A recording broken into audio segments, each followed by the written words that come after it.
Pode Aprender. O Pode Aprender é o seu espaço para debater temas importantes para a educação básica brasileira. Uma realização da editora Aprende Brasil. Olá, eu sou a Danaí Búbalo e é com muita alegria que iniciamos uma nova etapa do Pode Aprender, o nosso bate-papo qualificado sobre a educação básica brasileira. Nesta segunda temporada, o que não vai faltar é aquela boa oportunidade para trocar ideias e muito aprendizado. Seja na sua casa, no carro, no alto-falante ou no seu fone de ouvido. Vamos juntos?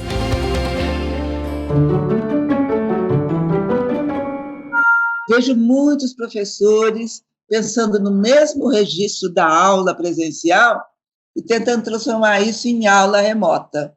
Não dá certo. Quanto mais nova a criança, menos certo dá. Assim como quando a criança é pequena, está aprendendo a conhecer o mundo, e os pais falam, olha, esse copo é de vidro, toma cuidado com ele, pode quebrar.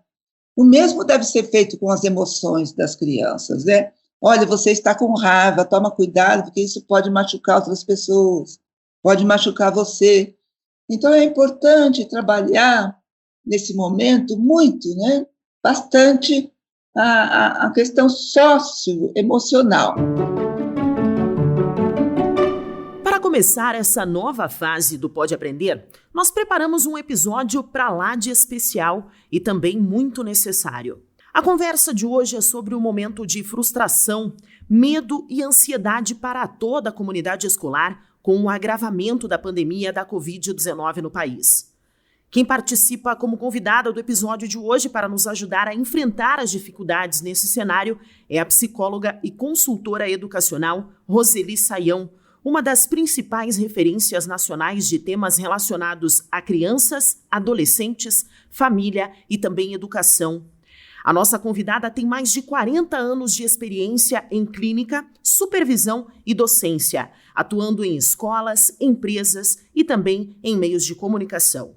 Já foi colunista do jornal Notícias Populares, Folha de São Paulo e da revista Veja, e é autora de livros diversos, entre eles A Educação Sem Blá Blá Blá. Atualmente é colunista da Rádio Band News FM e do jornal O Estado de São Paulo. Livro aberto. Em vez da tão esperada retomada gradual das aulas presenciais, após mais de um ano de restrições, agora nós estamos enfrentando, de um lado, as novas variantes do coronavírus, o medo da morte e uma pandemia fora de controle. E, de outro lado, a solidão, o luto, a perda de aprendizado, o desemprego, conflitos familiares e uma série sem fim de consequências de um mal que ainda não tem data para acabar.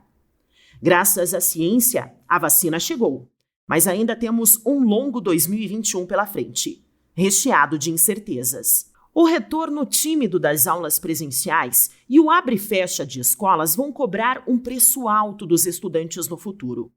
O fechamento prolongado de escolas devido à pandemia de Covid-19 pode fazer com que até 70% das crianças não consigam ler e compreender um texto simples ao concluir o ensino fundamental, isso de acordo com dados do Banco Mundial, que analisou o impacto da pandemia na educação dos países na América Latina e também no Caribe.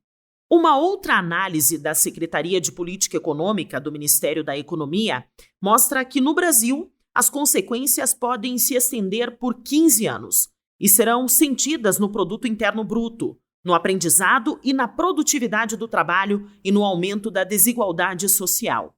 Já os impactos na saúde mental das crianças são incalculáveis e podem levar uma incidência muito maior de ansiedade e estresse a longo prazo, como apontam os pesquisadores da USP, da Fundação Getúlio Vargas e da Universidade de Harvard, nos Estados Unidos, que fazem parte do núcleo Ciência pela Infância. O momento exige muita reflexão e também acolhimento.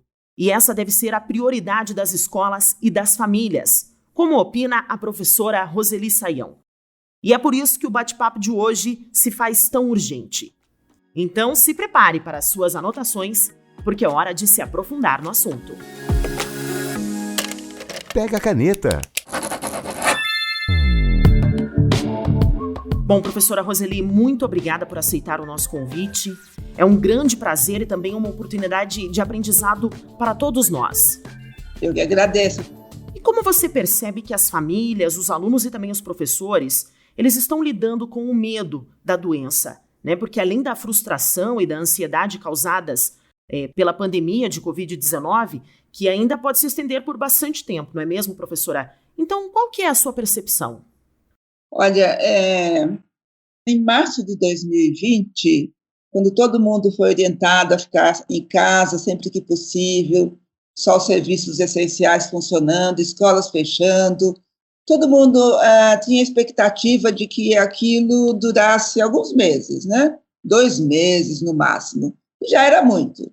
Todo mundo começou, as famílias com seus filhos, crianças e adolescentes, animados, muita gente se dedicando a cozinhar, muita gente se dedicando a encontrar atividades para fazer com as crianças.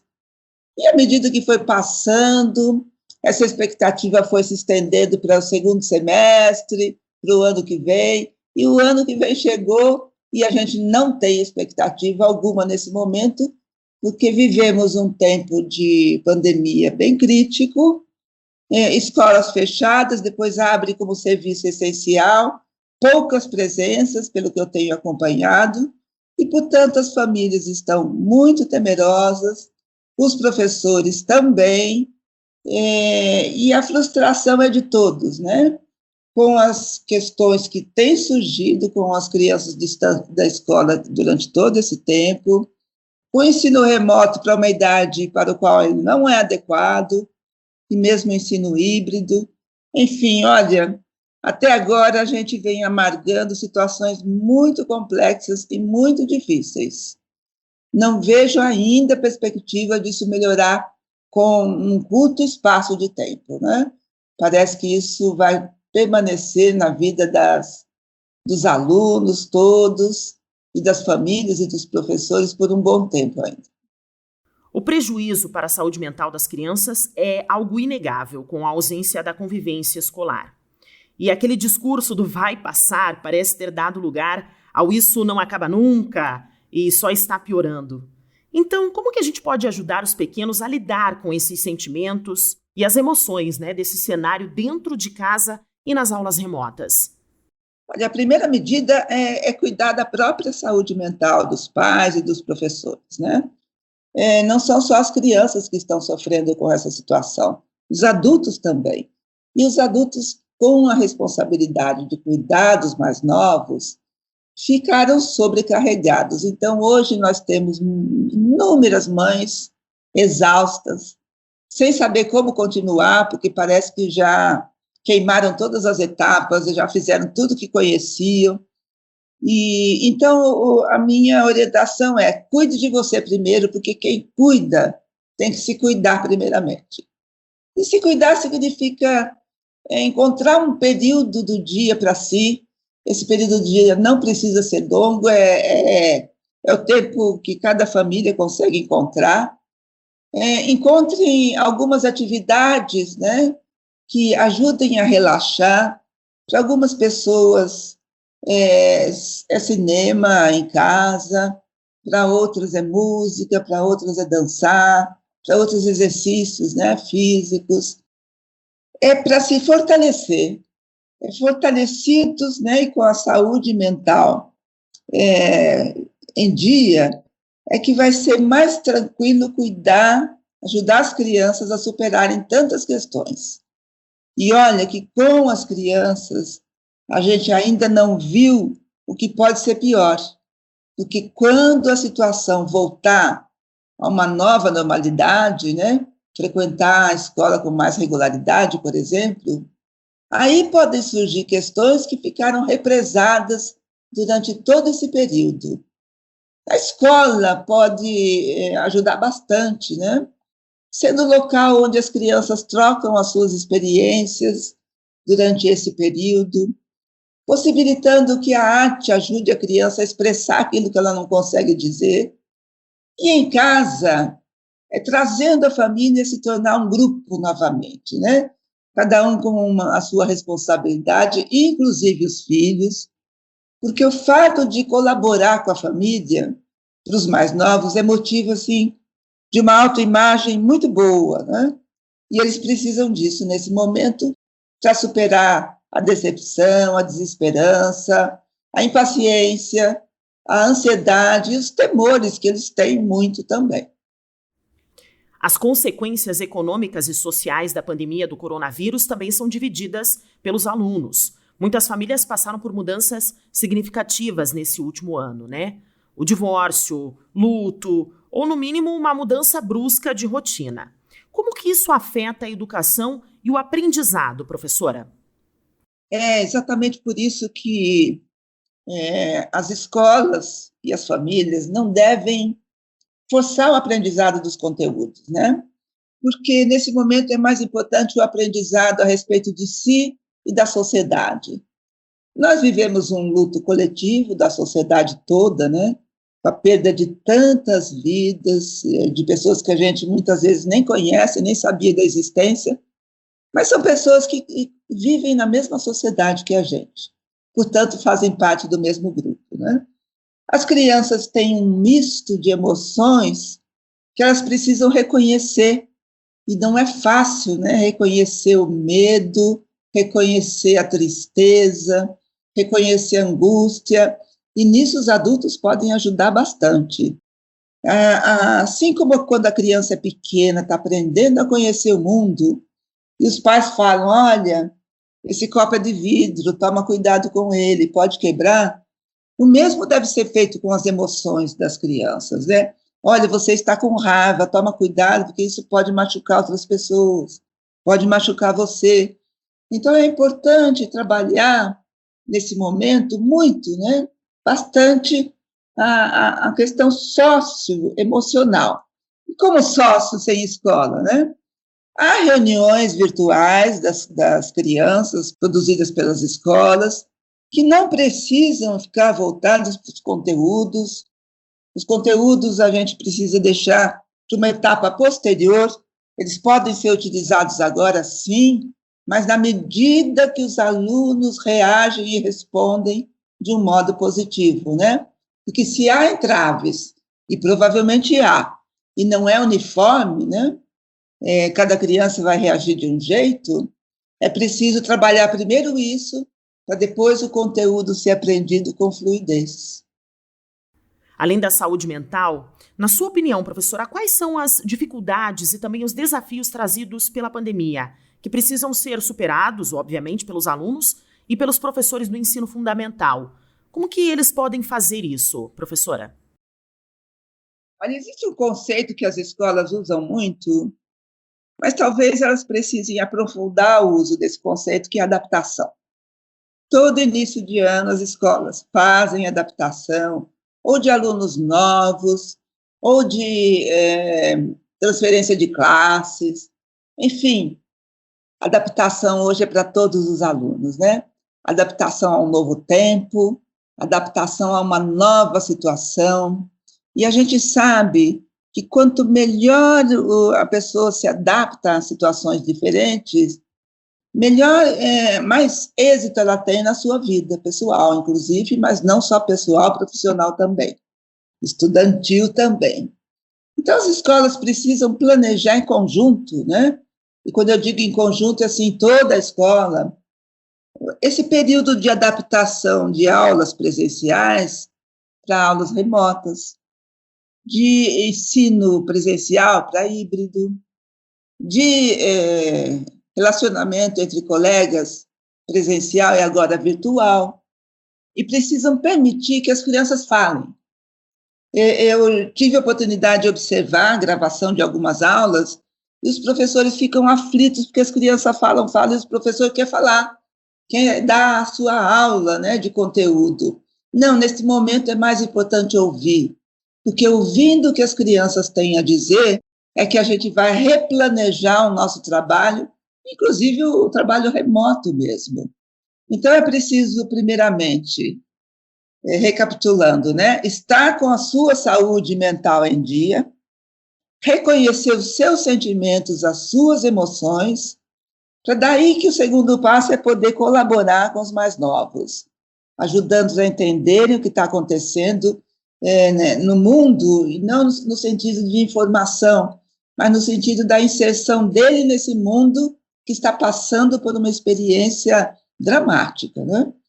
E a partir da escuta das crianças, é possível, inclusive, planejar algumas aulas com conteúdo, sim, mas considerando aquilo que os alunos disseram, vivenciaram, experimentaram.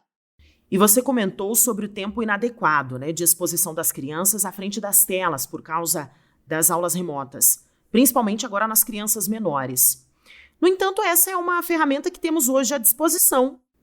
É possível, então, fazer algo para que as crianças não sejam tão prejudicadas por esse uso exagerado, né, dos recursos digitais nas aulas? Talvez seja possível, né? Nunca foi estudado isso, porque não é uma idade adequada para isso. Mas como você disse, a ferramenta que temos nesse momento, seria importante inventar, criar, né, maneiras de se relacionar com as crianças, principalmente da educação infantil, remotamente. É menos tempo. Uma criança pequena não é capaz de prestar atenção na tela como um adulto ou como um adolescente. Crianças maiores já têm dificuldade de concentrar atenção, né? Porque eles estavam acostumados com a tela como entretenimento e não como ensino-aprendizagem. E essa é mais uma questão de adaptação absolutamente necessária. Creio que seja possível, creio que os professores da educação infantil podem usar e abusar da contação de histórias, podem criar brincadeiras que são individuais, cada um na sua casa, mas que se transformem, depois com uma conversa ao final da brincadeira, em algo coletivo. Enfim, colocar criatividade para funcionar e pensar em outro registro. Vejo muitos professores pensando no mesmo registro da aula presencial e tentando transformar isso em aula remota. Não dá certo. Quanto mais nova a criança, menos certo dá. Isso daria certo para alguns poucos, lá no final do ensino médio e no ensino universitário, certamente, né?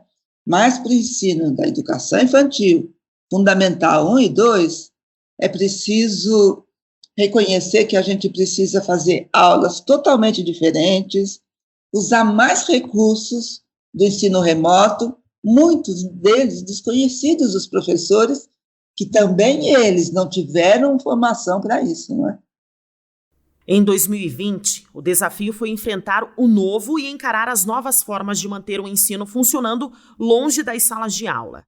O que pode permanecer e o que deve mudar daqui para frente, professora? Olha, a primeira coisa que precisa mudar, eu não sei se mudou no ano passado, poucas famílias perceberam que era necessária essa mudança, muitas famílias não perceberam, é parar de pressionar o aluno, né, o filho. E as escolas também não devem pressionar tanto. Recebi recentemente a mensagem de um adolescente dizendo que ele não aguentava mais. Ele está no 2º ano do ensino médio e ele diz que tem aulas durante 8 horas por dia. Gente, isso é uma loucura fazer um adolescente ficar 8 horas por dia tentando prestar atenção numa aula remota ali pela tela, né? Então, é preciso pressionar menos. Da parte das escolas, é preciso, também não vi isso acontecer muito ano passado, é preciso desvincular a aula remota da presencial. Uma não é repetição da outra, são outros registros, outros paradigmas, outros referenciais, né? E é preciso entender que o ensino remoto, quando necessário, pode funcionar. Mas vai funcionar se os professores, se a escola se responsabilizar pela formação dos seus docentes, para que eles consigam fazer isso. Bom, um dos grandes medos da comunidade escolar é ver o aumento, né, da evasão por conta da pandemia. Professora, tirar o aluno da escola por ter essa dificuldade em acompanhar as aulas à distância e deixar para resolver depois que a pandemia passar, seria uma opção? Ou ela sequer deve ser cogitada nesse momento? Não, eu acho que ninguém tem condição de dizer para os pais não faça isso ou faça aquilo, né? O que a gente pode fazer com os pais é avaliar um pouco o que pode causar de prejuízo, o que pode causar de benefício. Muitos pais retiraram os seus filhos da escola por uma questão orçamentária mesmo, né? Muita gente teve o salário diminuído, redução salarial, redução de horário de trabalho, o orçamento da família mudou, e como a mensalidade escolar era algo que pesava, então eles preferiram tirar para aguardar o que vai acontecer, porque nesse período eles se desobrigavam, né, desse alto pagamento. Muitas outras famílias que frequentam principalmente a rede pública acharam desnecessário porque não tem computador em casa, não tem internet na escola, então eles não viam muito sentido em receber tarefa pelo WhatsApp, do único celular com internet da família. Olha, muitos problemas de ordem prática, inclusive, contribuem para que a criança se afaste da escola. Mas quando não há outro jeito, é importante que a família continue a estimulação do desenvolvimento cognitivo dessa criança, mas não fazendo o papel da escola, fazendo o papel de pais mesmo que querem que o filho aprenda. Por exemplo, né, ensinar jogos de tabuleiro que ele nunca se interessou.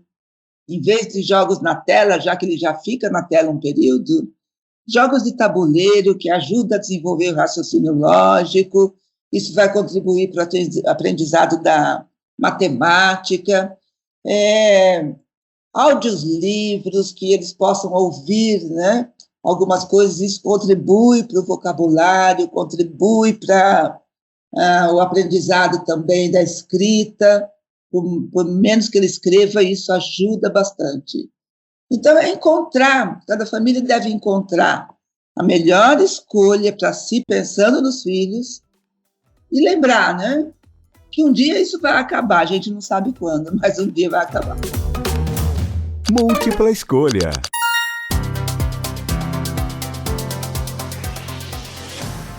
Este é o momento do podcast em que nós pedimos aos convidados para deixarem dicas de leituras, filmes e atividades como forma de estender o nosso tema de hoje. Mas como a nossa conversa foi sobre a importância do acolhimento e também da presença familiar para enfrentarmos esse período tão difícil, que tal deixar dicas então de filmes para os alunos e também para os professores assistirem junto com os seus familiares? Professora Roseli? Olha, eu me lembro de um filme que dá para assistir com os filhos adolescentes e dá para conversar bastante a respeito do confinamento deles nesse momento, que é Tudo e Todas as Coisas, né? É a história de uma garota doente que não pode ter contato com o mundo, ela é toda protegida, vive numa casa fechada, e aí como é que ela passa a adolescência dela desse jeito, trancada dentro de casa. Eu acho que dá boas conversas com os adolescentes. E com as crianças, eu acho que é melhor apostar no entretenimento, né? Às vezes buscar até filmes antigos, né, da infância dos pais, sempre tem essa disponibilidade na internet, e comentar com os filhos, olha, quando eu era criança, quando eu tinha a sua idade, eu assistia a esse filme, eu adorava. Então, é importante para a criança entender que seus pais já foram crianças e também tinham as suas preferências, os seus filmes e tudo mais, né? É sempre legal a criança aprender um pouco da infância dos pais, porque isso diz respeito à identidade dela. Para os professores, eu me lembro de um filme que está disponível na internet, Como Estrelas na Terra, vale muito a pena assistir, que é a saga de um professor enfrentando um aluno com muita dificuldade no período da alfabetização e como esse professor começa a usar a arte para ajudar esse aluno a superar as suas dificuldades e consegue ter êxito, né? O professor e o aluno. É um filme indiano, é uma linguagem diferente da que estamos acostumadas, mas pode ajudar bastante. Roseli Saião, muito obrigada pela nossa conversa e também pelas dicas valiosas nesse episódio que abriu a nossa segunda temporada do Pode Aprender. Foi um prazer. E obrigada a você que nos acompanhou em mais um bate-papo qualificado sobre a educação básica brasileira.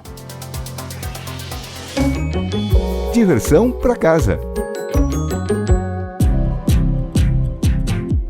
Para entrar em contato e acompanhar um pouco mais do trabalho da Roseli Saião, basta encontrá-la no Instagram, @RoseliSaião.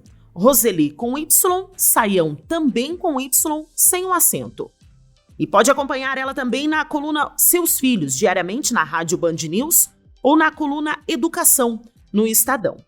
Esse foi o episódio 25, que abriu a segunda temporada do Pode Aprender. E a gente quer construir junto com você essa nova etapa do podcast, para que a nossa jornada educacional seja cada vez mais enriquecedora. Por isso, convidamos você para participar de uma pesquisa que já está disponível aqui na descrição do podcast. Para comentários e sugestões, basta enviar um e-mail para aprendebrasil@positivo.com.br. Acompanhe os próximos episódios do Pode Aprender na sua plataforma de podcast preferida, nas redes sociais e também no site da editora Aprende Brasil. Até mais! Com produção e edição de banca do podcast, o Pode Aprender é uma iniciativa da editora Aprende Brasil, um futuro melhor por meio da educação.